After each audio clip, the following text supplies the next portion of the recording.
নমস্কার বন্ধুরা, টুম্পাস কিচেনে সবাইকে স্বাগত।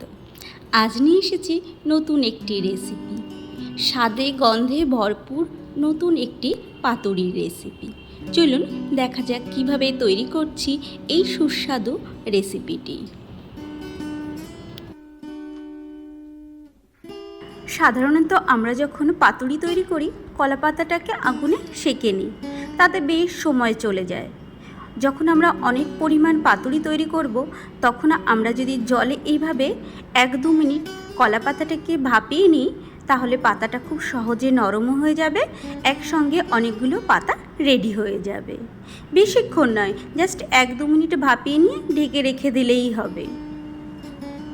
নিয়ে নিয়েছি একটি মিডিয়াম সাইজের টমেটো কুচি, একটি রসুন কুচি, 1/2 চামচ আদা কুচি, কিছুটা ধনেপাতা, একটি বড় সাইজের পেঁয়াজ কুচি, 4-5টি লঙ্কা কুচি, আর নিয়েছি 200 গ্রাম রুই মাছের ডিম। দিয়ে দেবো 1 চামচ নুন, এখানে আপনারা স্বাদ অনুযায়ী নুন ব্যবহার করবেন। আর দেবো 1/2 চামচ হলুদ গুঁড়ো। দিয়ে দেব 2 চামচ বেসন। বেসনের পরিমাণ কিন্তু খুব বেশি দেব না, তাহলে পাতুরিটি সফট হবে না। এগুলোকে এখন হাতের সাহায্যে খুব ভালোভাবে মেখে নেব। একটু ধৈর্য ধরে মাখতে হবে, যাতে ডিমের প্রত্যেকটি দানা ছাড়িয়ে যায়।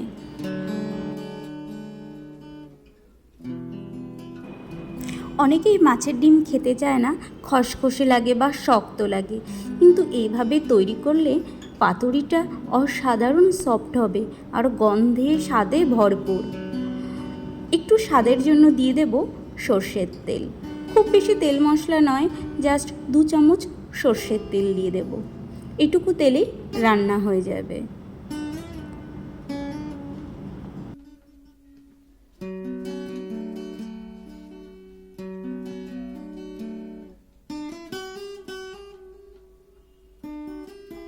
সেই ভাপিয়ে রাখা কলা পাতা থেকে একটি একটি করে নিয়ে নেব, আর তার মধ্যে দিয়ে দেব মেখে রাখা মাছের ডিম।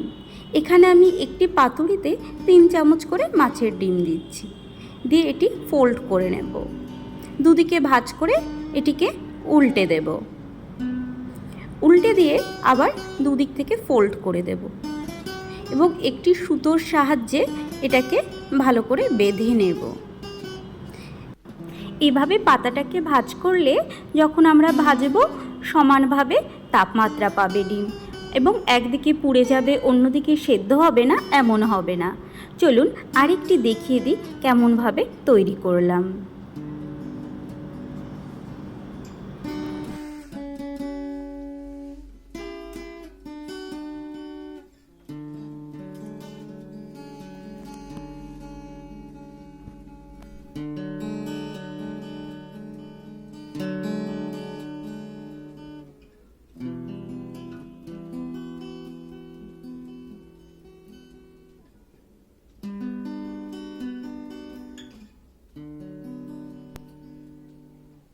সব পাতাগুলো আমি ফোল্ড করে নিয়েছি।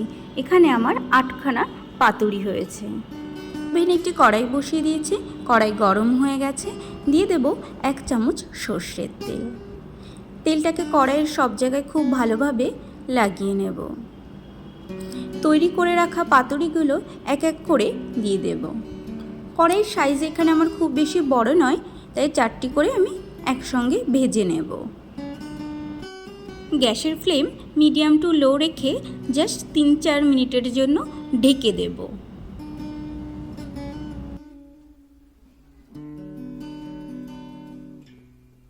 ঢাকনা খুলে পাতুরিগুলোকে উল্টে দেব। উল্টে আবার 3-4 মিনিটের জন্য ঢেকে দেব, যাতে পাতুরিগুলো সুসেদ্ধ হয়।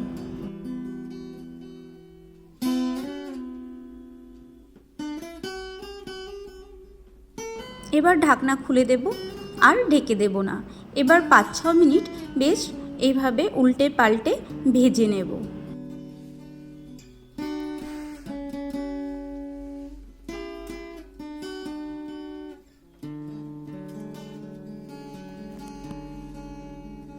পাতাগুলোকে বেশ পোড়া পোড়া করে দুদিকে ভেজে নেব। একটু পাতা পোড়া না হলে সুন্দর গন্ধ আসবে না, তবে খেয়াল রাখতে হবে খুব বেশি যাতে পুড়ে না যায়।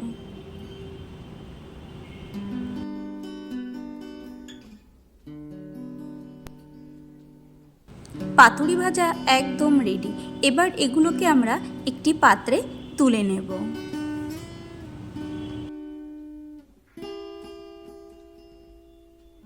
এই কড়াইতেই দিয়ে দেব 1 চামচ তেল। তেল দিয়ে বাকি পাতুরিগুলো ভেজে তুলব।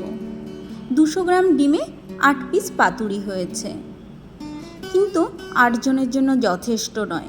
পাতুরিগুলো এত ভালো খেতে হয় যে একটি পাতুরিতে একজনের মন ভরে না, তার জন্য আপনারা একটু বুঝেই তৈরি করবেন।